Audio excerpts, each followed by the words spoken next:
Yo, what is good, Knicks Nation? Welcome back to Knicks Media. This is Richie. In this video, I want to talk about why the New York Knicks should definitely consider trading up in the NBA draft in less than 2 weeks for Purdue's guard, Jaden Ivey. Now, you guys all saw the reports. There are a lot of rumors that the Knicks are interested in trading up for Jaden Ivey. They were at his pro day. They worked him out. The Knicks are definitely interested in him, and I want to break down in this video why it would make a lot of sense for the Knicks to be aggressive in their pursuit of trading up for a guy in Jaden Ivey and why he would be such a perfect fit for the New York Knicks culture, what they're trying to do under Tom Thibodeau, and add him to the mix of RJ Barrett, Emmanuel Quickly, and all the young players we already have on the roster. Before we hop into the video, I just want to mention it feels good to be back making some Knicks content. It's been a while since I made a couple videos because of the offseason. I just want to take a breather, but we're back. The NBA draft is less than 2 weeks away, and I'm super excited to bring you guys Knicks content here in Knicks Media. So if you guys are new to the channel, make sure you hit that subscribe button. I got a lot of stuff coming your way leading up to the NBA draft, heading into free agency, and all the offseason stuff.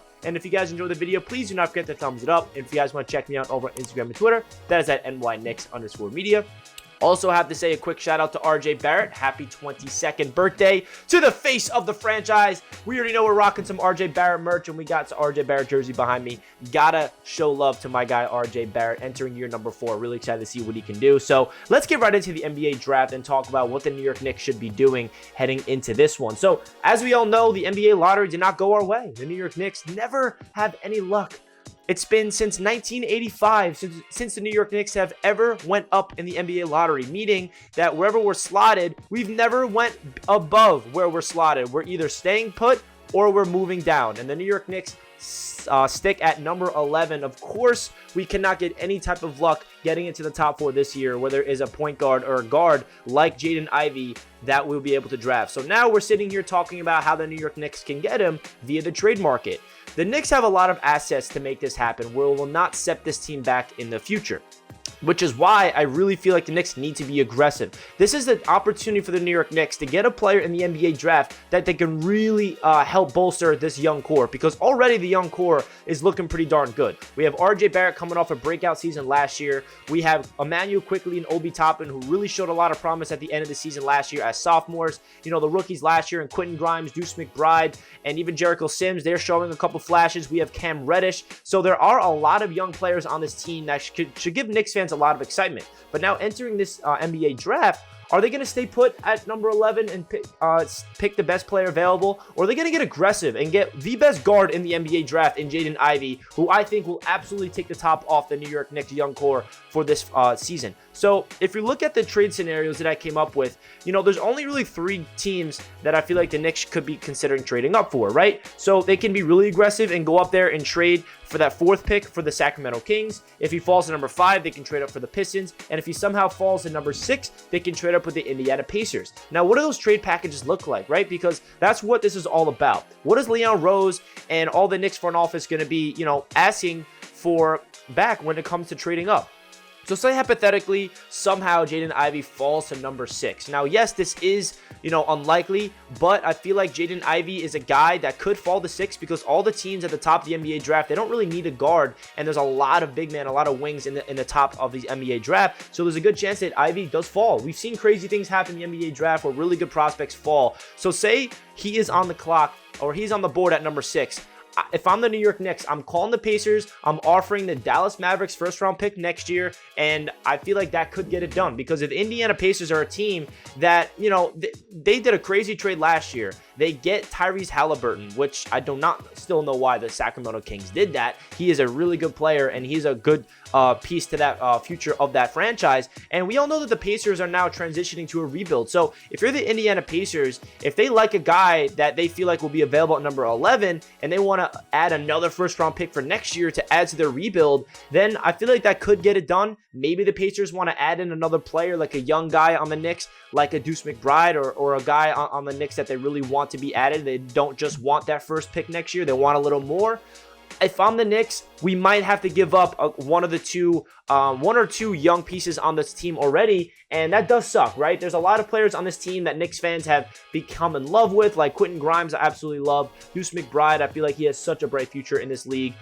Even Quickly and Obi Toppin, but the truth of the matter is, you gotta give up a couple of these players in order to get a guy like Jaden Ivey and it might be worth it if we are able to get Ivy. So, you know, it's really tough to see these trade scenarios or the trade packages. It's really hard for me to come up with these hypothetical scenarios because you just never know what's realistic and what's not realistic. But I feel like if the Knicks want to sacrifice the Mavericks pick next year and moving up to the number 6 spot for the Pacers and giving up 11 as well, and that can get the job done, great. Now, when it comes to the 5th pick for the Detroit Pistons, if the Knicks want to get aggressive and make sure that they go up to 5 instead of waiting for 6, then they might have to sacrifice a player. I feel like the Dallas Mavericks first-round pick will be included in this one, and maybe we might have to give up a guy like Deuce McBride, or we might have to give up a guy like Quentin Grimes, or maybe the Pistons are asking for even more, and they want like 2 or 3 of their young guys, or 1 or 2 of the young guys plus a veteran, or even more draft capital. So it really does stink that the Knicks are in the position that they have to be aggressive and trade up for a guy like Jaden Ivey, but I really feel like it's so worth it. And we're going to get into Jaden Ivey as a prospect after we go over some trade scenarios of how the Knicks will get it done. And then when it comes to the 4th pick with the Sacramento Kings, we've heard reports that the Kings are open to business of trading this pick. The Sacramento Kings, they made that trade. They traded away Halliburton. They now have Sabonis. I've heard some rumors that the Knicks might be trading Julius Randle. I do not see Randle being traded at the NBA draft. I just don't see it happening. I know a lot of Knicks fans want it to happen, but I just don't personally see that happening. I feel like the Sacramento Kings would probably want to get a guy like a veteran, like maybe an Alec Burks, or maybe even a Fournier if we package in and they give us back Barnes or something like that, and we have to give up a couple of young players like Deuce or Grimes or Sims, or maybe I don't want to give up Toppin or Quickly. Those guys are untouchable, and RJ. That's what I'm trying to say. Those 3 players, in my opinion, Quickly, Obi, and RJ are kind of untouchable in my eyes. The guys that are tradable for Jaden Ivey would be like Cam Reddish, Quentin Grimes, Deuce McBride, and please don't get it twisted. I absolutely love those players on the New York Knicks, but when it comes to being aggressive and it comes to being a franchise that needs to make sure that they sacrifice future assets and sacrifice pieces on the team for a guy in Jaden Ivey who can be an absolute game changer, it might just be that worth it. So the trade scenarios are really hard to come up with, but I feel like that's up to Leon Rose and the Knicks front office to really come up with. So when it comes to Jaden Ivey as a player, why is he worth trading up for? Why is he a player that a lot of Knicks fans, not only of myself, really want on the New York Knicks? So he is a perfect fit to what Tom Thibodeau wants at the guard position, right? The New York Knicks have not had a true point guard in so long. We're still waiting for that guy to be the savior of the franchise, to be able to run the show. And Jaden Ivey, a lot of people compare him to Ja Morant. Now, will he be the next Ja Morant? We do not know, but there's no denying that you look at his game and he doesn't scream a Ja Morant prototype. A guard that can be line up at the 1. He can also be a combo guard. He's a guy that is super athletic, can dunk on you. He's a guy that has a decent jump shot, playmaking ability. He's electric. He's that energy that would light up the garden. And just visualizing him and RJ Barrett together just really makes me get a little excited. And it sucks because it's very unlikely that the Knicks are getting Jaden Ivey, so it's hard for me to even make this video, and it's hard for me to even visualize the reality of the Knicks having Ivey, because it's not like that he could fall to us at 11. The Knicks have to be aggressive and trade up for him. So I just feel like that the Knicks are in a really good situation with all the trades that they've made, the Kristaps Porzingis trade, you know, all the assets that we've acquired in the past couple of seasons are putting them in a perfect situation right now to be aggressive and not set this franchise back in the long haul, because that's what it's all about. When the Knicks have been a team trying to acquire all this ammunition, acquire all the cap space, acquire all the draft capital, it's for opportunities like this. Not to package those trades for an established veteran like a Bradley Beal or a Lillard or whoever the next disgruntled star is. It's also about building through the draft. I've always been an advocate for building the New York Knicks through the draft, and that's exactly what they've been doing the past couple of seasons. You know, we got RJ Barrett in the 2019 draft. He's becoming our own star. It's about damn time we finally drafted someone and developed them properly. Cannot wait to see what RJ does in year number 4. And then the next year's draft, we get Emmanuel Quickly and Obi Toppin in the NBA draft. They're developing beautifully. I feel like both of those guys showed extreme promise at the end of year number 2 when their name was called. Hopefully they get another big improvement in year number 3. And then last year, we draft 3 guys that looked pretty good as rookies. You know, they weren't flashy. They weren't like stars or anything. But Quentin Grimes, I think every single Knicks fan can agree that he has a lot of potential as a 3-and-D wing player. Same with Deuce McBride at the guard spot. You know, his defense, his tenacity is great. Jericho Sims at the center spot. He's very raw. He's athletic. You know, Mitchell Robinson is a pending free agent, so we do not know if he's going to be on the Knicks next year. So Jericho Sims might be a guy that's going to be involved. So all those guys I just mentioned, the New York Knicks have drafted. And I've been asking the Knicks to build through the draft and, you know, establish a core through the foundation and then worry about the stars later. So the Knicks are in an interesting situation right now. We have Julius Randle on a long-term big contract. We have veterans like Evan Fournier on a big contract as well. We have Alec Burks. You know, the Nerlens Noel contract is abysmal. Derrick Rose is still on the team. So we have a good balance of veterans and young players.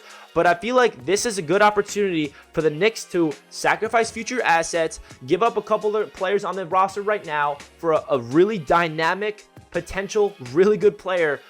I think he's a potential star, in my opinion, in Jaden Ivey in the New York in the NBA draft. So that's really my thoughts of the Knicks trading up for Jaden Ivey. I really think they should. Let me know your thoughts down below. Do you think it'll be worth for the New York Knicks to go up there and trade for Jaden Ivey, whether that's trading up all the way up to 4 with the Kings, or 5 with the Pistons, or 6 with the Pacers? Do you think if Jaden Ivey is falling, the Knicks should make some calls in trading up and be aggressive for him? Or do you feel like they should stay put at number 11 and just take the best player available and just see who falls to them at 11? So that's really my thoughts of the whole situation, of the rumors of Jaden Ivey potentially being available for the Knicks if they want to trade up for him. Let me know your thoughts down below in the comments. And of course, do not forget to like the video if you guys enjoy. And please don't forget to comment down below your thoughts. I love to hear what you guys have to say. Man, it feels good to be back talking some Knicks. I cannot wait to see what happens on the draft night in less than 2 weeks. I'll catch you guys in my next video, and let's go Knicks. Peace.